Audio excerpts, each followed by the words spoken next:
Mary Ellen, just explain to us right now. We know very little about this gunman, and I always hesitate when these incidents happen, and now they're happening all too often in this country, to use the shooter's name, because I do not want to give him any kind of, I don't want to add to what his actions. So just give me a sense of, just from what you know, Mary Ellen, what you can divine from who this individual is and why he may have decided to carry out these acts.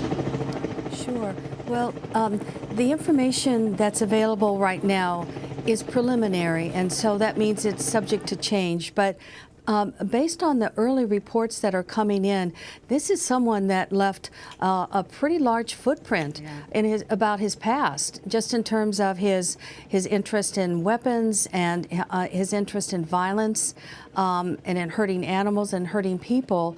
And those are the kinds of warning flags that we talk about, that we look for. And I'm waiting to see if people actually went forward to law enforcement or to some other authority and talked about their concern about this person.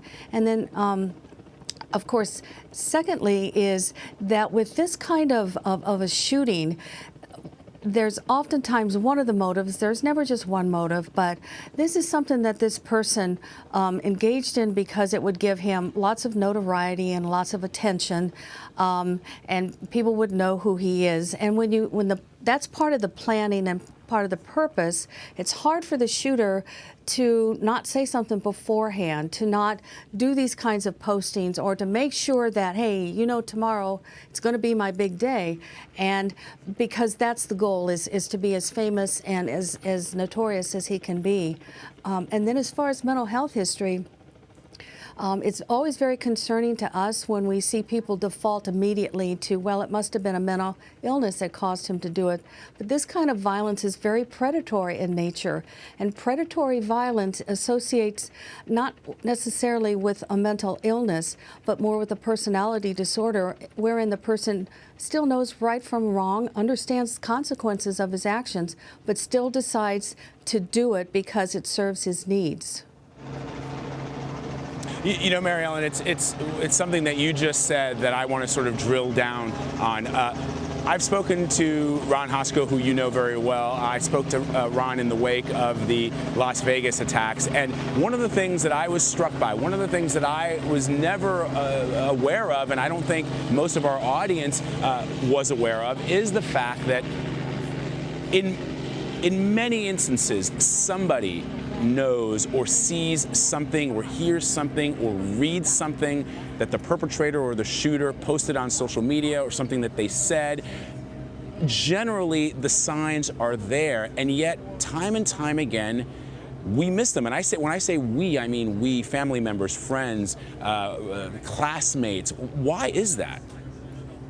Well, there was a period of time where that sort of diminished a little bit, and now we're back to the point where we've got it seems like a whole slew of students and people that were aware of this individual. And I think it's due to a number of things, but again, we don't understand violence in this country, and too often we think that you can just look at someone and physically you're going to see that horn sticking out between their eyes to tell you that that person is going to be violent. We don't understand what it takes for someone to be violent, and so people joke about it. People nervously, exchange, glances and looks about it, but they never think that it will happen to them. That's one reason. And then secondarily, it's still that old adage that people just don't want to get that person in trouble. They think that were they to call the police or notify some other authority, that person is going to be in trouble, they're going to be arrested, and it's all going to be their fault. And that's not necessarily the case. Law enforcement has many, opportunities and means to try to intercede, but they can't do it if they don't know or they're not made aware of who this person is and what their potential is. It's it's always struck me that perhaps part of the issue, Mary Ellen, is that this is a country built by individualism. In other words, we respect, admire in some instances, the individualism of the folks that are in our community. And for a lot of people, suggesting that someone may have an issue because of something that they've posted on social media, because of something that they've said, what you hear time and time again, and you're already starting to hear it right now from the students that have spoken to reporters, is, oh, he was a little strange, or he seemed crazy, or, he said things that, made me take a step back. And yet, we are still reluctant to, we all hear, it's become almost sadly a cliche, if you see something, say something. Clearly, in this instance, it's turning out to be just like it was in other instances, that people saw a lot of things and yet didn't say anything because perhaps they felt as if they were perhaps going to overstep bounds or boundaries. We saw that all the time in the FBI. We'd go out and do neighborhood investigations. We'd talk to people, and their comment so often would be, well, I just didn't see anything.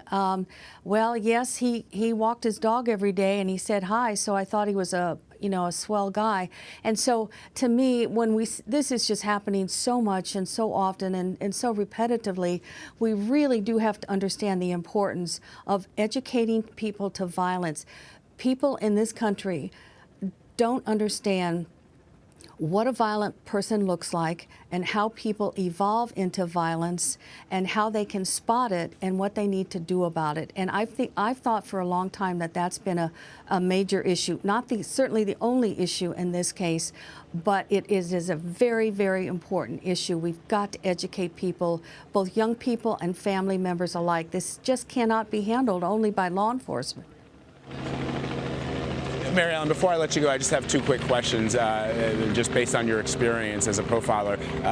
Often these perpetrators take their own lives. In this case, the shooter didn't. Why do you think that is?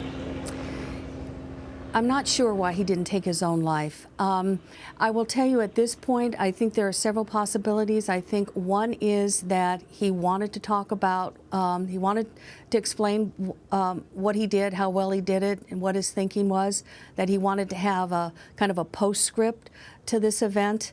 And then secondarily, when we see younger shooters, and he would be considered kind of at that point of being a younger shooter, we see planning that is very good in the beginning, it's very good in the middle of their act, and then at the end, their planning sort of falls apart, and they're not sure exactly what to do. I think clearly he'll tell investigators he knew he cannot go back to the life as he knew it before, but his plan may have fallen apart, and he didn't quite know at that point exactly what to do.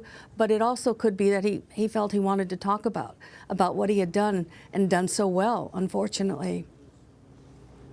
And so what kinds of questions will investigators be asking him? Oh, they'll be asking him a lot of questions about who else knew, who else did you talk about this to, maybe who else helped you plan, did anybody, since you'd been removed from the school for a while, was there anybody that helped you, bring you kind of up to date on what was going on in the school and the environment and what things had changed at the school? Tell us about the gun transaction. What about other guns? And again, how long had you been planning this? What steps had you taken? Were there other plans that you wanted to get involved in that day or conclude that day? So another place you wanted to go to, another shooting that you wanted to participate in? Do you have any storage areas? What about explosives? So they'll be going over, the immediate questions will be about weapons and his continued level of dangerousness, even though he's in custody. All right, former FBI profiler Mary Ellen O'Toole, always good to talk to you, although I'm sorry, as always, we are talking under horrific and tragic circumstances. Thank you so much for joining us. You're welcome.